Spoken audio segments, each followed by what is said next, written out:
Video ini merupakan konten edukasi dan informasi umum.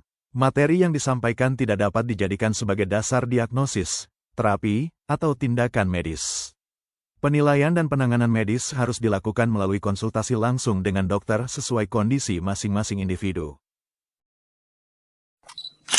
Assalamualaikum warahmatullahi wabarakatuh. Selamat pagi, Sobat Healthy. Kita bertemu lagi pada acara podcast Pojok Opjin bersama dengan narasumber. Saat ini yang sudah ada bersama saya, pastinya mungkin sudah biasa ya, Dr. Kanadi Sumapraja. Halo. Halo Dr. Kanadi. Saya staf di Divisi Imunoendokrinologi Reproduksi Endokrinologi Infertilitas. Begitu juga dengan Dr. Kanadi. Beliau ini juga guru saya, sekaligus sekarang bersama-sama kami adalah merupakan staf di Divisi Imunoendokrinologi Reproduksi Infertilitas. Nah, kebetulan pada pagi hari ini kita punya topik yang sangat menarik sekali, yaitu tentang gangguan haid. Atau mungkin Sobat Healthy sering mengatakan tentang gangguan menstruasi. Nah, sekarang kita bertanya dulu kepada Dr. Kanadi, sebetulnya yang dimaksud dengan gangguan haid itu apa sih? Apa cycle-nya yang berubah? Atau mungkin simptomnya yang berubah? Nah, mungkin Dr. Kanadi silahkan dok. Jadi sekali lagi kalau bicara gangguan haid, ini memang spektrumnya cukup lebar ya. Kalau kita bicara gangguan haid, tentu kita harus melihat kembali sebenarnya haid itu apa sebenarnya. Jadi tentu Sobat Healthy sangat aware bahwa haid itu kan kalau kita lihat terjadi secara siklik setiap bulan, dan kemudian yang bisa terlihat oleh Sobat Healthy adanya keluarnya darah beserta dengan jaringan dari alat kelamin. Nah, artinya bisa kita lihat bahwa kalau secara prinsipil pada dasarnya menstruasi itu sebenarnya adalah sebuah persiapan untuk sebuah event yang tidak jadi. Apa sih eventnya? Tentu kehamilan. Nah, jadi segala sesuatu persiapan yang ditujukan untuk terjadinya kehamilan itu tidak jadi. Dan untuk itu makanya kemudian semuanya diluruhkan. Dan tentu saja semua ini tidak sesederhana yang kita bayangkan. Ada banyak sekali hal-hal yang terlibat di dalam terjadinya menstruasi. Mungkin itu dulu yang bisa saya sampaikan. Nah, jadi artinya kalau terjadi sebuah gangguan ya pasti ada hal-hal yang umumnya berkaitan dengan menstruasi itu kemudian terjadi sesuatu yang bisa menimbulkan problem pada menstruasi itu sendiri, atau mungkin bukan menstruasinya yang bermasalah tapi ada gejala-gejala lain yang muncul pada saat menstruasi itu terjadi. Iya, nah berarti kan spektrumnya sangat berbeda ya dok ya. Jadi kadang-kadang seorang pasien datang nggak pernah menstruasi. Ya. Atau mungkin sudah pernah haid lalu tiba-tiba haidnya berhenti. Bisa. Atau mungkin cycle-nya yang berubah ya dok ya. Nah, mungkin sebagai patokan normal dulu, kapan sih dok kita katakan normal dari segi cycle nih, kemudian kapan kita katakan nggak normal sehingga kita harus berusaha untuk mencari pengobatan biar kita tahu apa masalah yang terkait. Oke, jadi kita bahas dulu ini terkait dengan menstruasi yang berkorelasi dengan darah menstruasi ya. Betul. Oke, kalau kita berbicara tentang normalitas dari darah menstruasi ini, kalau kita lihat Federasi Internasional Ahli-Ahli Obstetri dan Ginekologi sudah sepakat nih. Ada 4 indikator untuk menyatakan bahwa haid ini normal. Yang pertama adalah seberapa sering.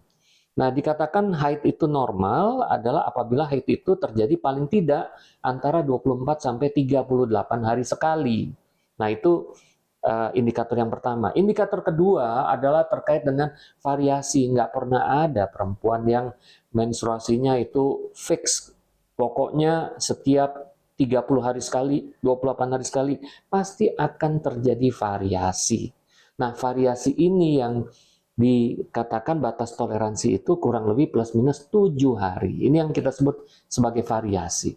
Nah, kemudian tentu yang ditanyakan berikutnya adalah berapa jumlah darah menstruasi yang normal. Nah, sayangnya itu cuma teoritis. Dikatakan jumlah darah menstruasi normal itu hanya 80 cc.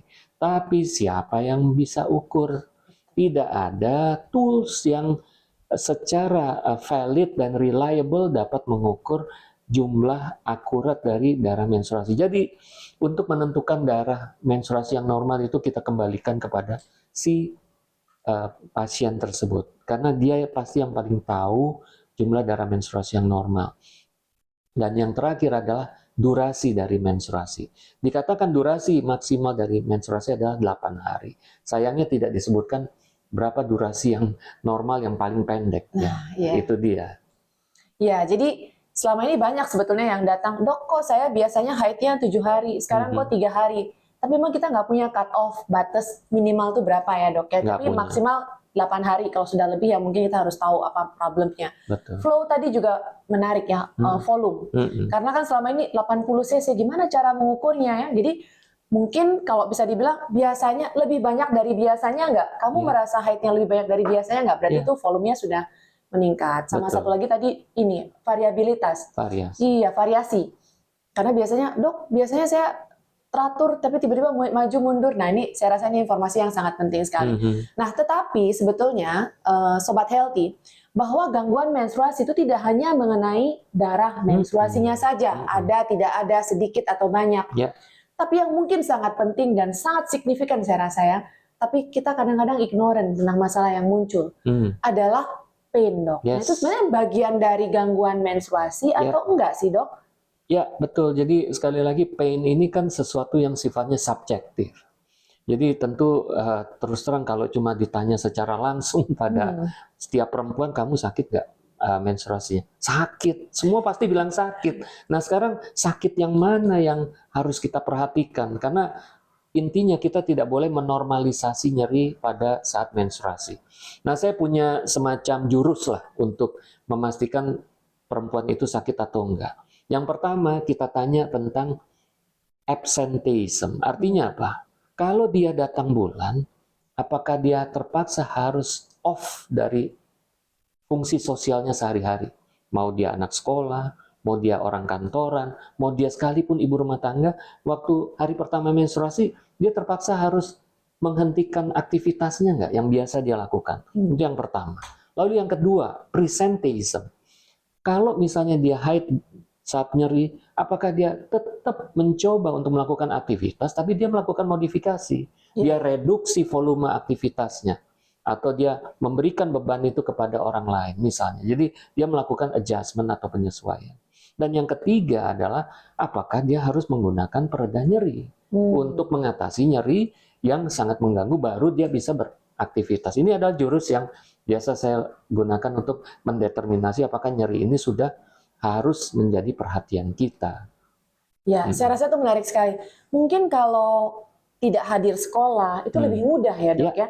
Tapi ketika presentation ini yang mungkin agak sulit, karena dia memodifikasi. Betul. Jadi kadang-kadang seperti menormalisasi nyeri, seperti kata dokter tadi, jangan menormalisasi nyeri ya. Kalau pakai obat, atau nggak masuk, atau ujian nggak datang, mungkin saya rasa lebih mudah. Nah, mungkin yang tengah-tengah ini nih dok ya, kadang-kadang yang kita harus berikan edukasi kepada pasien kapan mereka harus datang.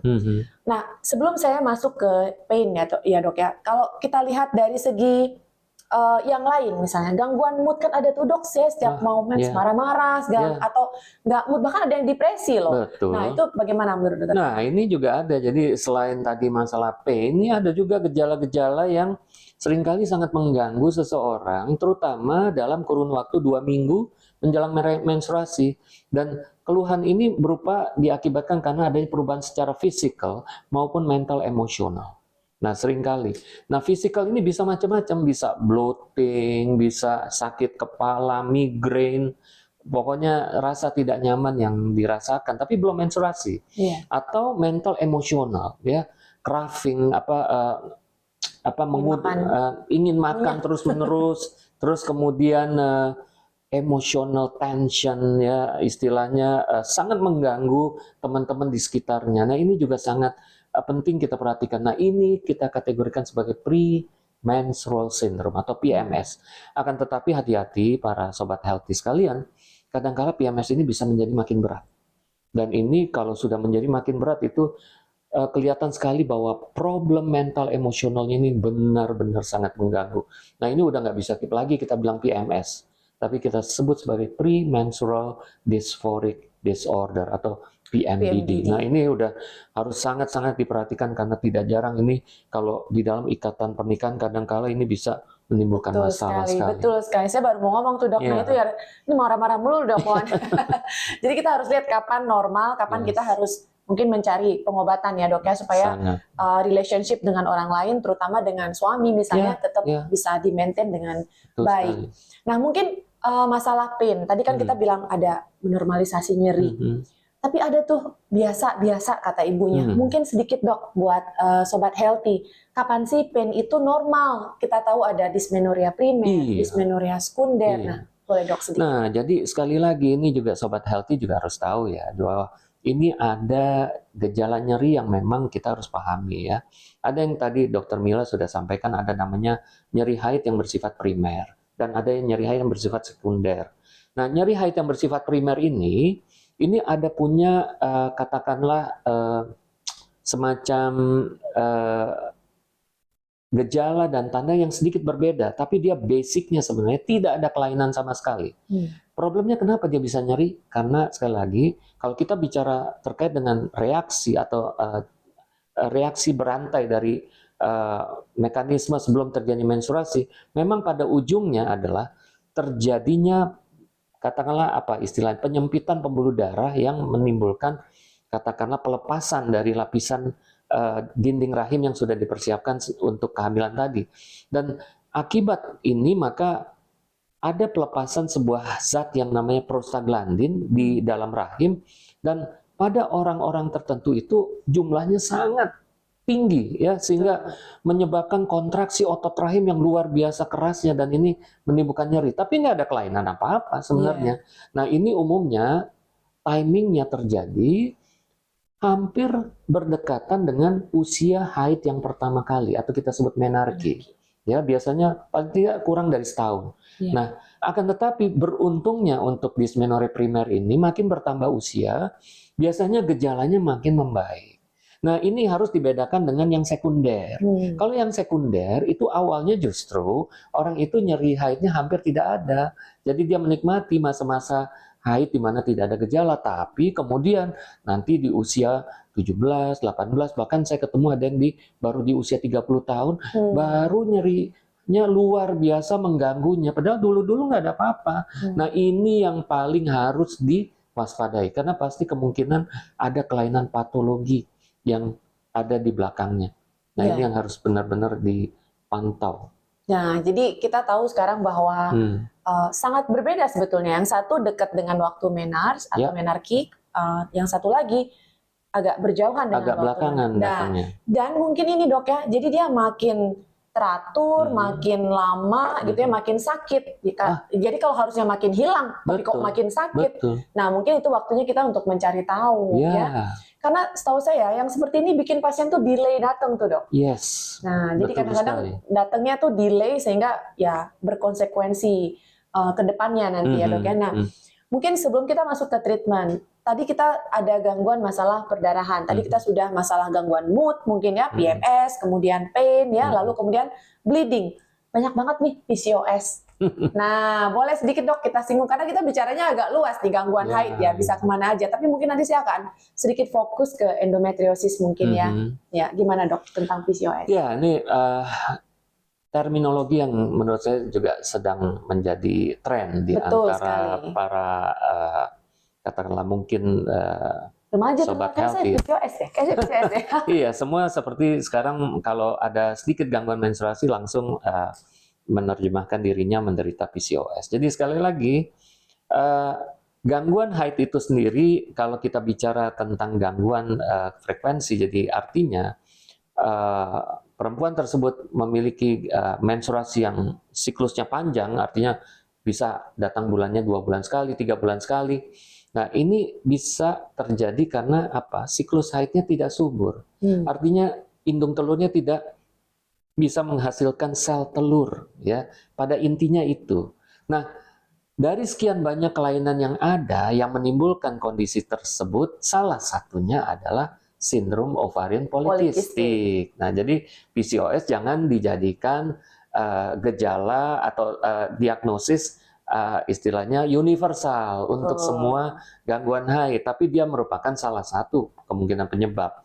Nah, tentu cara menegakkan diagnosisnya dikatakan kita paling tidak harus memiliki 2 dari 3 tanda dan gejala. Yang pertama tentu gangguan haid, yang kedua adalah tanda-tanda hormon laki-laki berlebih, baik secara fisik maupun secara laboratorik, dan yang ketiga adalah pemeriksaan ultrasonografi yang mendapatkan gambaran indung telur yang volumenya sedikit besar, sel telurnya kecil-kecil banyak sekali, dan ada penebalan dari bagian tengah dari indung telur atau kita sebut sebagai penebalan stroma. Nah, jadi hal itu yang harus kita tegakkan. Ya, nah terkait dengan berbagai masalah gangguan haid tadi ya, ada bisa gangguan yang berkaitan dengan perdarahan menstruasinya, kemudian pain dan sebagainya. Dok, untuk mereka harus mencari pengobatan ke dokter gitu ya. Kalau tadi pain udah jelas, kemudian gangguan mood supaya relationship-nya tetap baik sudah jelas. Nah, untuk PCOS ini, apakah mereka bisa treatment sendiri? Apakah aman-aman aja kita nggak haid berbulan-bulan? Wow. Atau apa konsekuensinya dok kira-kira? Wah, itu sesuatu hal yang menurut saya perlu sangat diperhatikan oleh Sobat Healthy semua, bahwa perempuan itu punya 2 hormon loh, namanya hormon estrogen dan progesteron. Dan kedua hormon ini hanya bisa keluar kalau misalnya siklus haid itu subur. Ya, kalau siklus haid itu tidak subur, sel telurnya tidak berkembang dan tidak ovulasi atau tidak menetas, maka cuma ada hormon estrogen saja di tubuh Sobat Healthy semua. Nah, hormon estrogen ini kalau terpajan terus-terusan sepanjang hidup teman-teman atau Sobat Healthy semua, ini ada konsekuensi yang cukup serius. Karena hormon estrogen sendiri dikategorikan sebagai hormon yang bersifat karsinogenik. Artinya apa? Hormon yang dapat memicu terjadinya kanker.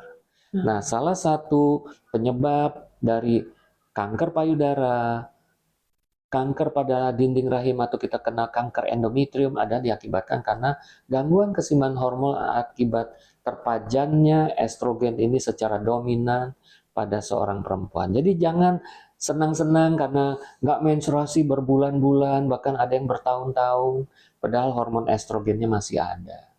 Dan itu memang benar dok, pasien itu bisa memang ada yang 2 bulan, 3 bulan nggak mens sudah mulai mencari pengobatan. Betul. Atau bahkan kadang-kadang ada yang masih kayak 40 hari, 38 tuh udah mencari pengobatan. Tapi ada memang sampai 1 tahun. Iya. Nggak kemana-mana gitu ya. Nah, sekarang kita tahu resikonya apa gitu ya dengan adanya mekanisme ini.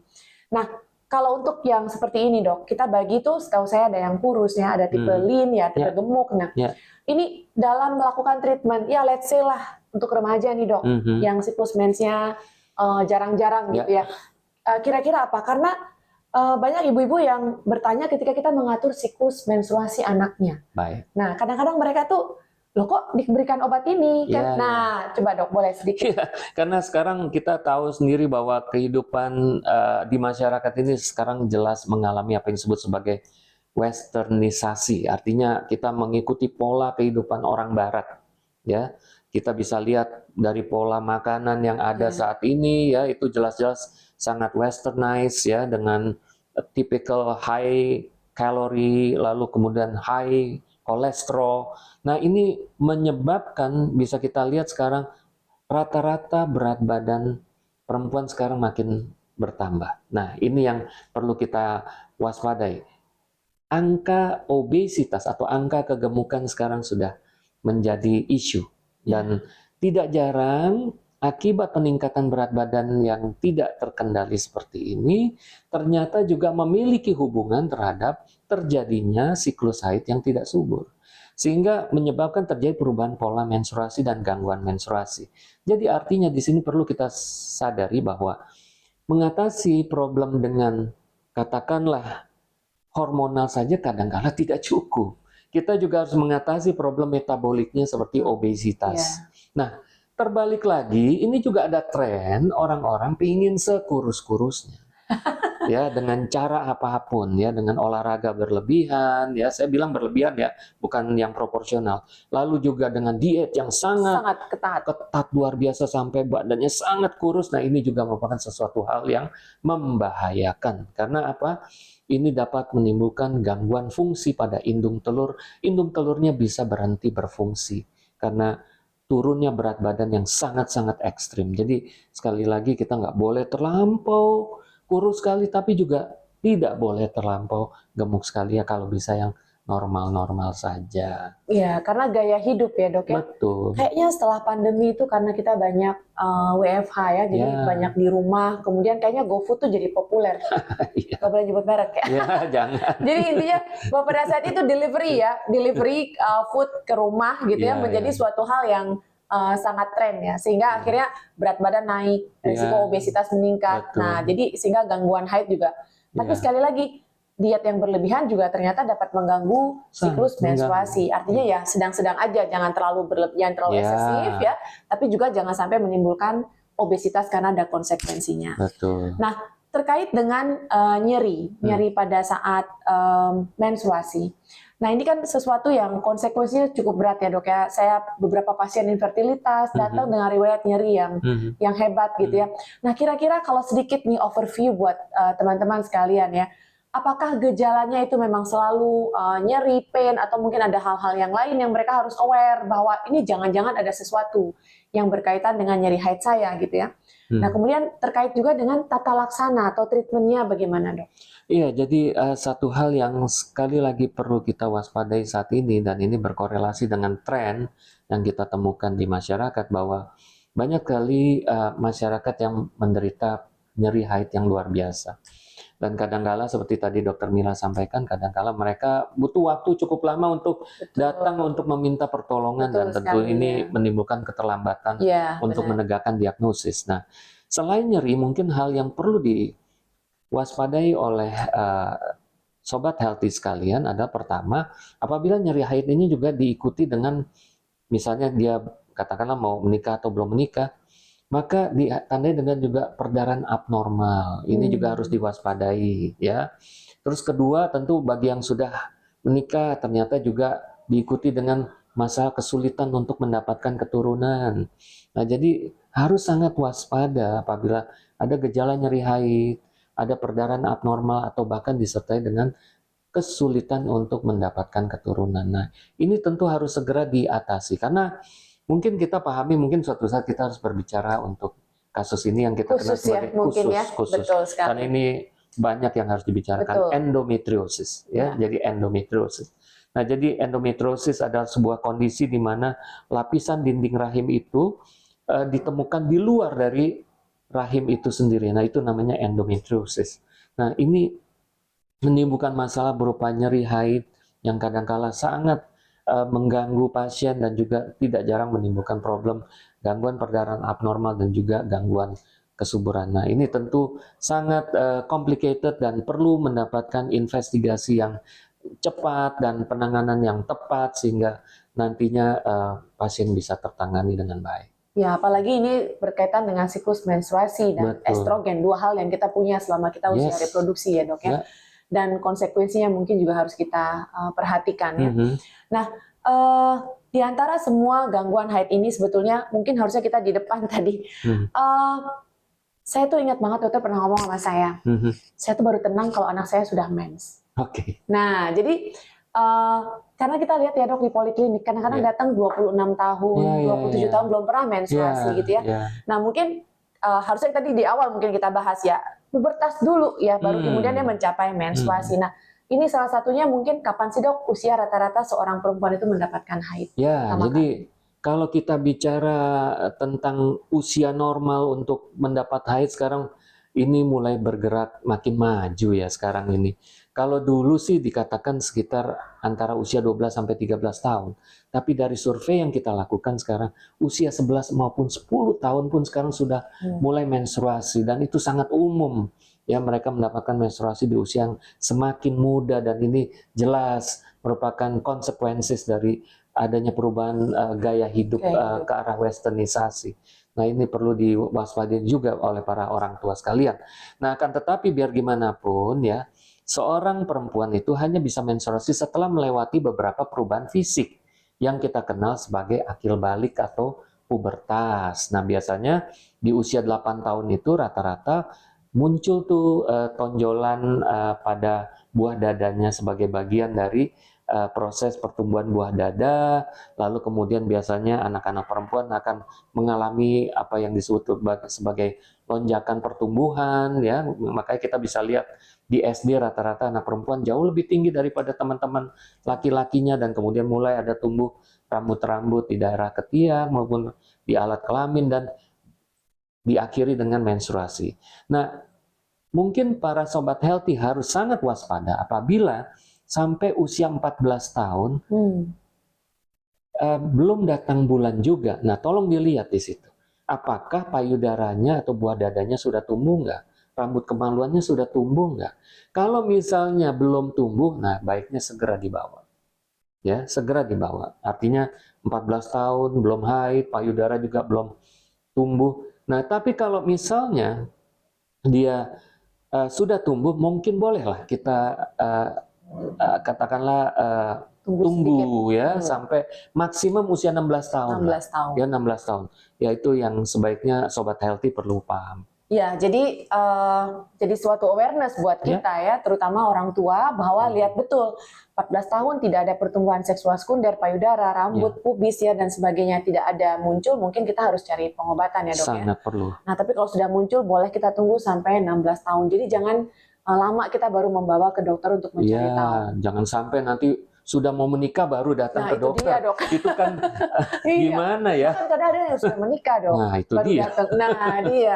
Nah, jadi gini, sekarang memang kita kayaknya banyak bicara sepotong-sepotong tentang berbagai gangguan haid. Mungkin next time kita harus lebih spesifik ya, kita membahas apa, misalnya tentang pubertas, ya mungkin nanti kita bisa ketemu lagi, ngobrol lebih dalam lagi, terutama especially endometriosis, very interesting untuk didiskusikan lebih lanjut.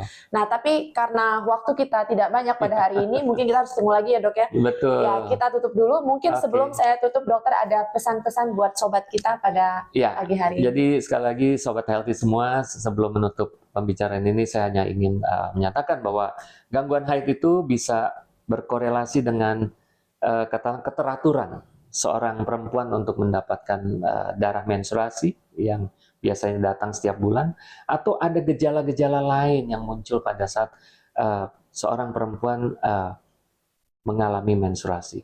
Nah, apabila hal itu sudah mengganggu, tentu ini kita kategorikan sebagai gangguan haid. Akan tetapi sekali lagi gangguan haid ini memang sangat luas spektrumnya, maka ini hanya sekedar overview. Mudah-mudahan nanti di kesempatan yang lain kita akan bahas lebih detail satu demi satu. Terima kasih. Oke, terima kasih. Terima kasih Dr. Kanadi telah menjadi narasumber pada pagi hari ini. Kami pamit undur dulu. Nanti kita ketemu lagi di lain waktu. Assalamualaikum warahmatullahi wabarakatuh. Waalaikumsalam. Terima kasih. Terima kasih.